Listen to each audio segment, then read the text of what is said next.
Alhamdulillah, alhamdulillahi rabbil alamin. Wa bihi nasta'inu ala umurid dunya wad din. Asyhadu an la ilaha illallah wa asyhadu anna Muhammadan abduhu wa rasuluh. Allahumma salli ala sayyidina Muhammad wa ala alihi wa sahbihi ajma'in. Amma ba'd. Ibu bapak saudara-saudara sekalian yang saya hormati, melihat adik MC tadi, saya teringat masa kecil saya. Seperti inilah saya. Waktu SD, SMP, saya sudah berdiri di mimbar. Saya sudah mulai dipercaya untuk jadi MC. Hidup saya di kampung sangat susah. SMP saya pulang sekolah tidak pulang ke rumah. Saya lanjut ke PK Bata namanya. Jarak dari sekolah saya itu kurang lebih 11 km. Nunggu PT-PT. Ada PT-PT kita sampai, kemudian masuk ke Sulengka namanya, kampung itu. 5 km. Ah, itu yang susah. Tidak ada PT-PT. Maka jalan kaki lah kita. Belum makan siang. Usia saya SMP. Jalan kaki menuju ke Sulengka untuk kerja sawah, bantu bapak saya yang menginap di sawah. Bikin rumah-rumah kecil, nginap di sawah. Yang saya ingat betul, kalau saya sudah selesai salat maghrib, ibu saya itu menunggu saya. Karena ibu saya juga tinggal di sawah. Selesai salat maghrib pulang. Jalan kaki 5 kilo. Bukan jalan aspal, tapi jalan yang ada batu cadasnya. Karena takut sepatu rusak, maka saya gantung sepatuku di sini, saya ikat, saya gantung. Pakai sepatu kulit asli, kulit kaki. Jalan 5 kilo ke PK Bata, tunggu mobil untuk balik ke kampung saya Desa Bumi. Kadang-kala sampai di rumah jam 10. Tidak langsung tidur, masih belajar.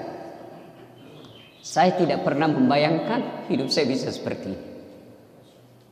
Tapi Allah kasih hadiah. Sebab apa? Sholat subuh di masjid. Tidak mungkin Allah sengsarakan hidupmu kalau kau rajin berjamaah.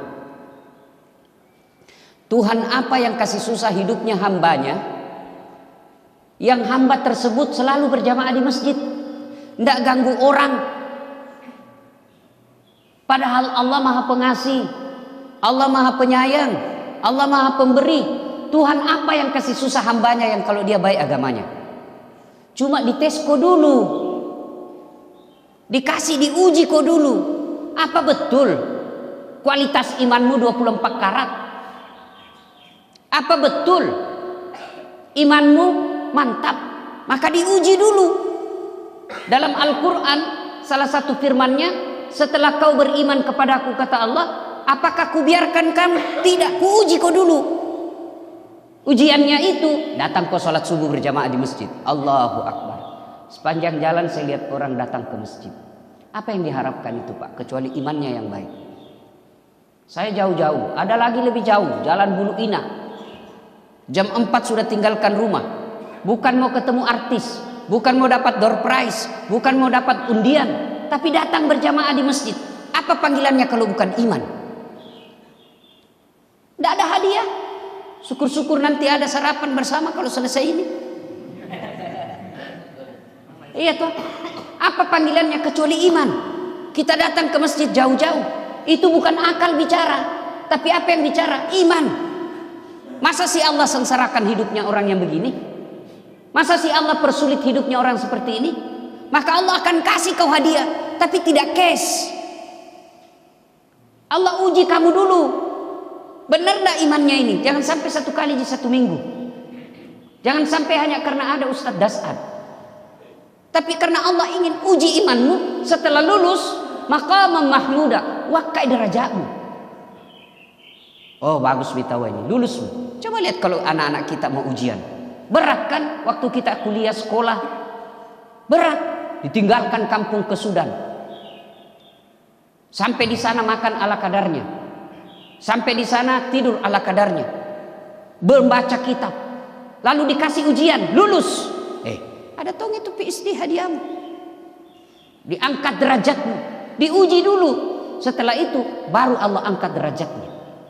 Allahu Akbar. Bapak-bapak bersyukur kalau punya anak seperti MC tadi. Namo matan risikolana anakmu. Makesi ngotona. Makesi bolana. Mega gajina. Dega kan muruntuk lo mak berejama ko masigi pacce. Tidak ada gunanya. Mobilnya mewah, rumahnya besar, gajinya besar, tapi tidak pernah kau dapat berjamaah di masjid. Alamat kau akan sial ketika kau dikubur. Siapa doakan Ki Pak kalau mati Ki? Siapa? Teman tak? Lihat di grup WhatsApp, teman tak meninggal, menulis doa saja tidak, nak copy paste ji Al-Fatihah. Itu gambaran nanti kita kalau mati Ki. Begitu mungkin juga kita kalau mati mungkin nanti. Paling hebat mi kalau nak kirimkan Ki bunga duka cita. Lah ya apa bunga duka cita? Siapa doakan Ki? Anak. Syukur Ki.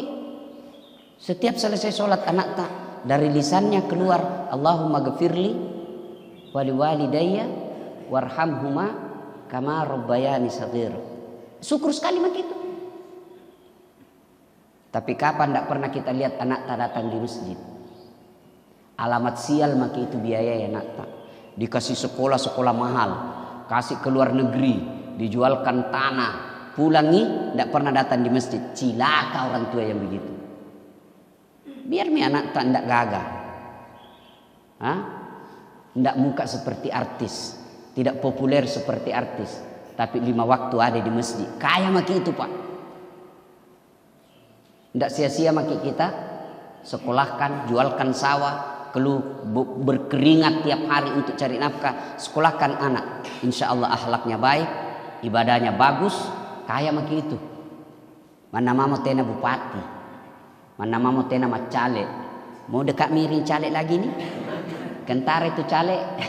Kalau ada di warung kopi tidak dikenal senyum-senyum juga, caleg itu ya. Tapi saya pesan Pak, jangan termakan hasutan yang menyesatkan.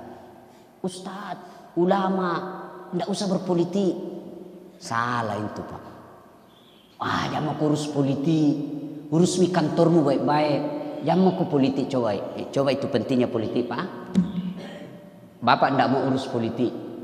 Bapak sebagai kebun, pengusaha. Banyak kelapanya, banyak mangganya. Pokoknya perkebunannya sukses. Bapak bilang tidak usah urus politik. Kerja mau itu kebunmu. Dari jam 7 pergi mi kebun, 4:30 baru pulang. Tiap hari itu. Malam dia baca lagi bagaimana supaya perkebunan sukses. Tiap hari begitu. Tidak mau urus politik. Akhirnya panen. Impor buah. Buah dari luar negeri. Lebih murah. Tidak laku buah tak. Setengah mati diurus. Buah bapak tidak laku. Itu karena apa? Kebijakan politik. Jangan salah. Jangan bilang jangan urus politik. Umat Islam harus tahu politik dan berpolitik.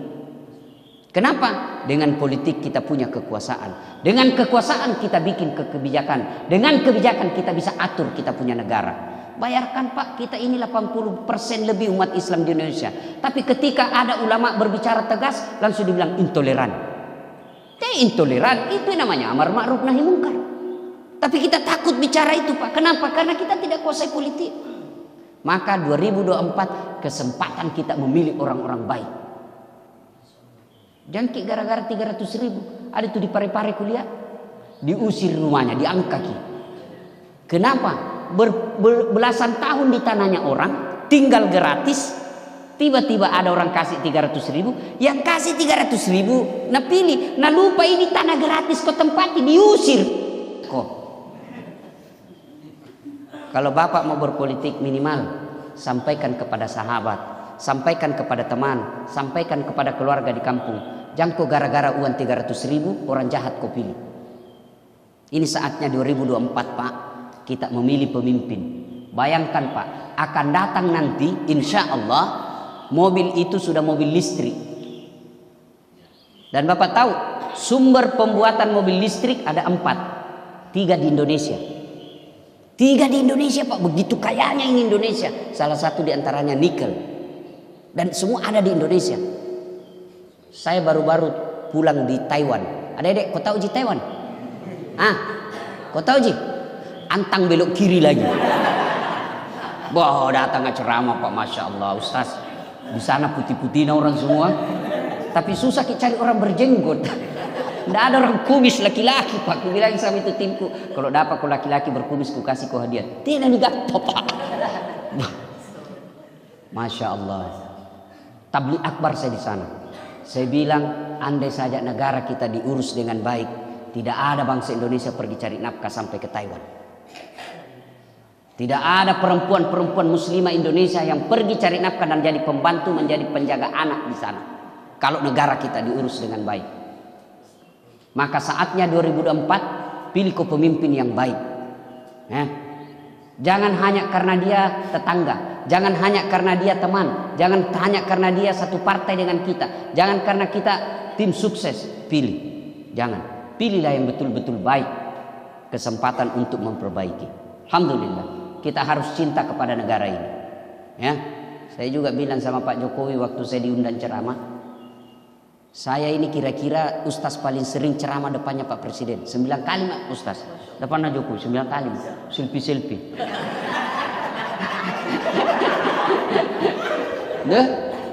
Saya bilang sama di depan Presiden, tidak ada rasanya negara seperti negara kita.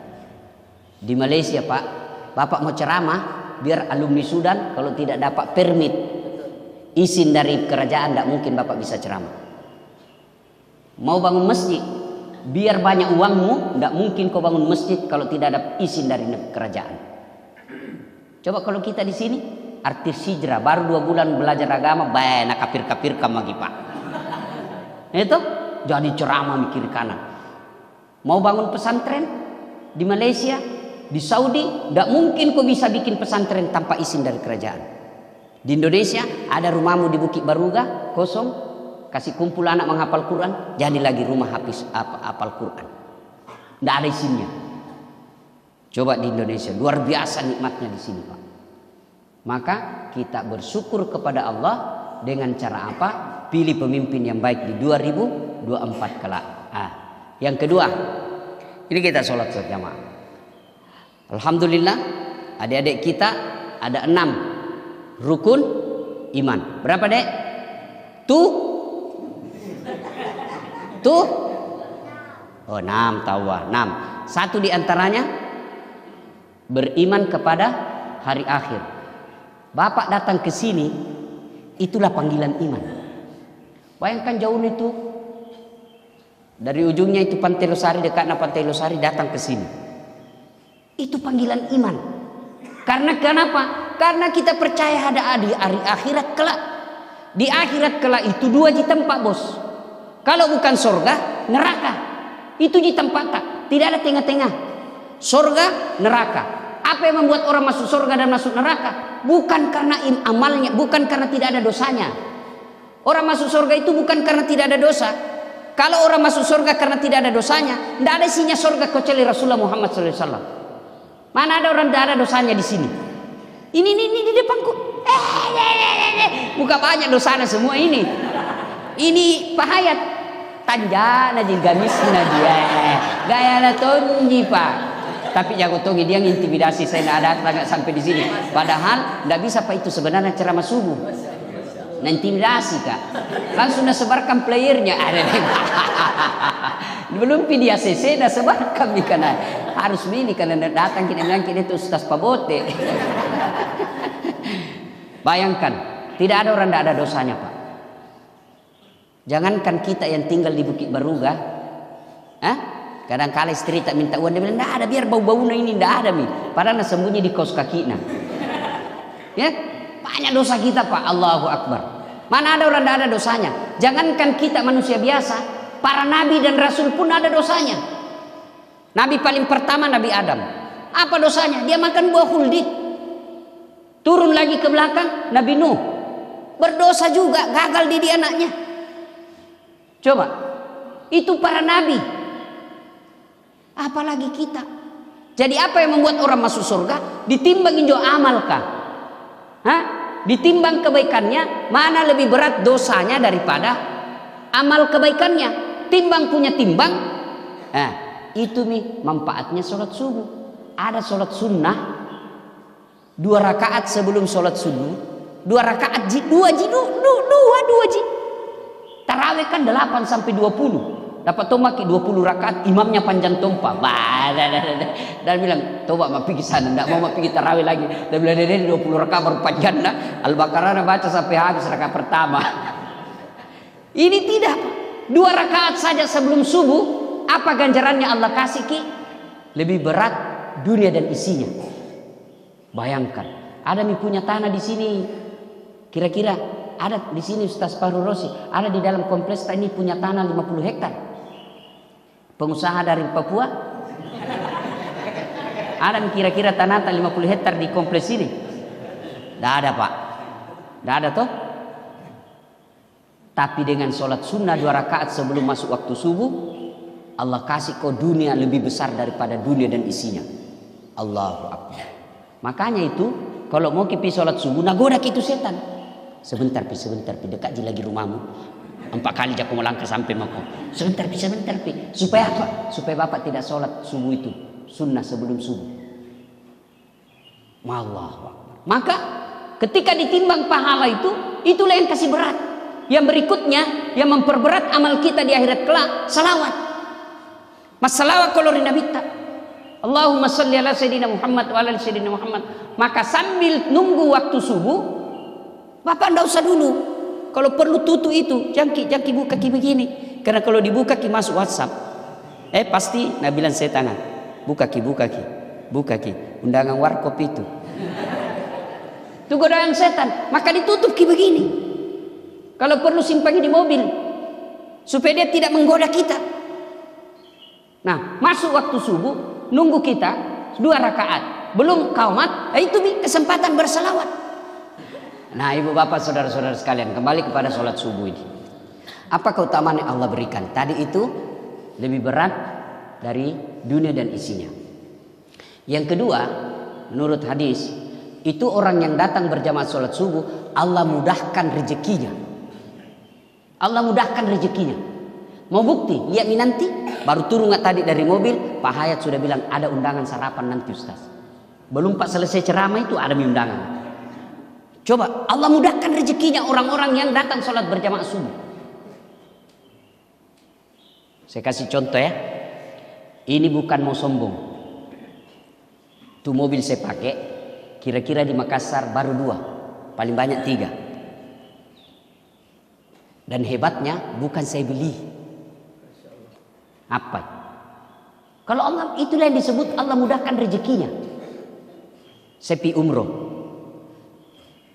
Namanya kalau mau rezeki, saya mau pergi kamar, tiba-tiba ketemu Kak, ada pengusaha di Jakarta yang punya itu gedung sentenial, Ali Idung namanya. Nah lihat Kak, ini Ustaz Makassar yang beleng-beleng. Kalau di Makassar kok dilempar kok, lu bilang Ustaz beleng-beleng. Jadi itu rupanya yang membuat orang kenal saya, orang-orang Chinese. Kalau di bandara nak kejar Kak, yang Ustaz beleng-beleng nih. Kan? Sudah. Dan bilang Ustaz, saya senang betul ceramah Ustaz. Bahkan Mahfud MD beberapa kali itu telepon saya malam-malam, bilang saya senang ceramahmu. Istri saya sekarang tidak perlu saya nasihati. Dia buka YouTube, dia dengar ceramah nasihat. Alhamdulillah. Saya senang ceramahmu Ustaz. Saya mau belikan kau mobil. Bayangkan Pak. Saya bilang alhamdulillah, saya memang mau ganti mobil. Mobil apa kau mau? Saya Mercy. Saya mau Mercy, coba-coba Mercy. Dia teleponlah kawannya, ya, Haji Fahmi namanya. Ya, dealer terbesar mobil Mercy di Jakarta. Haji, ya, saya mau kasih hadiah itu Ustaz Dasat. Kawan saya juga itu. Haji Fahmi itu kawan saya juga. Kawan saya. Kau kasihlah mobil Mercy sesuai apa maunya. Pulang aku bilang mana yang paling baik di sini. Karena bilang yang dia mau, dia tidak sebut toh. Dia bilang, Haji mana ini yang produksi baru ini Ustaz. Tidak ada duit Pak. Itulah yang dimudahkan. Allah mudahkan rezekinya. Satu. Dua. Satu tadi itu ada pahala dikasih kok lebih berat daripada dunia dan isinya. Yang kedua Allah mudahkan rezekinya. Yang ketiga Allah berkahi penghasilannya. Ini yang paling penting. Tidak ada guna duit banyak kalau tidak bisa dinikmati. Rezeki itu menurut definisinya, menurut Profesor Dr. Quraish Shihab, rezeki itu adalah pemberian Allah yang bisa kau nikmati. Itu rezeki. Biar uangmu banyak, miliar-miliar uangmu, tapi dilarang kau makan nasi, dilarang kau makan garam, dilarang makan gula, dilarang makan minyak. Apa yang bisa nak kasih ke dokter? Nah bilang ubi rebus yang warna ungu. Banyak warna tapi ubi ungu bisa nak makan Pak. Itu bukan rezekimu, itu yang banyak itu. Rezekimu yang kau bisa makan, bisa kau nikmati. Nah orang yang rajin berjamaah subuh di masjid, Allah berkahi penghasilannya. Allah berkahi segala penghasilannya. Mak barakah irona polei. Apa yang disebut berkah? Berkah itu kita lihat, tidak kaya jitu, mobilnya biasa-biasa ji, tapi ikorban itawa satu sapi. Itulah yang disebut penghasilannya berkah. Tidak kaya itu orang, pulang bisa di umroh. Nah, ini yang agak susah. Promosi umroh kedua kak di sini Pak Hayat. Yang mana mi dipromosikan ini Pak Hayat? Kasih itu sih ceramah kita tidak ada tuh. Kita tidak biasa-biasa penghasilannya. Tapi tahu. Pulang bisa di umroh sama istrinya. Itulah yang disebut berkah. Ada orang berlipat-lipat hartanya, tapi tidak pernah ke tanah suci. Dia nama barakah dan lekmu bos. Tahu disebut bisa namanya disumbangan. Itu yang disebut berkah padahal tidak besar. Kita lihat rumahnya sederhana, tapi setiap ada sumbangan amal pasti ada di situ. Itu yang disebut berkah penghasilannya. Ada orang Pak banyak warna tapi la haula wala quwwata illa billah. Kikir galang paku jambatan. Kita tahu itu namanya kikir galang. Paku jambatan deh gagak susah sekali keluar warna. Natarik warna lewat celengan Pak. Natarik dompet. Kasih masuk. Nah pilih itu yang paling kecil. Wih, dalam hatiku banyaknya lembarnya ini mau ambil ini. Ternyata ada cari yang paling kecil. Sudah masuk celengan, ditepuk pundaknya dari belakang anak muda. Pak Haji, hebat tahu ini anak muda, 100.000. Si masuk, kasih masuk celengan. Pas masuk celengan, bilang anak muda kan, bilang itu Pak, uang tak tadi jatuh dari dompet. Masuk di dompet, masuk di celengan. Begitu sekek nada tagi panitia Pak. Nah bilang salah masuk ini Pak. Ini yang disebut kikir galap paku jambatan. Allahu Akbar. Bapak-bapak yang bagus rumahnya memang mobilnya. Kira-kira kalau bapak meninggal siapa yang pakai itu mobil tak? Siapa? Anak mantu. Ibu-ibu ini yang dengar di rumah, yang banyak emasnya. Kira-kira kalau ibu-ibu meninggal nanti, yang ibu-ibu di sebelah. Kalau ibu-ibu meninggal, siapa yang pakai emas tak? Anak enggak, istri kedua Pak.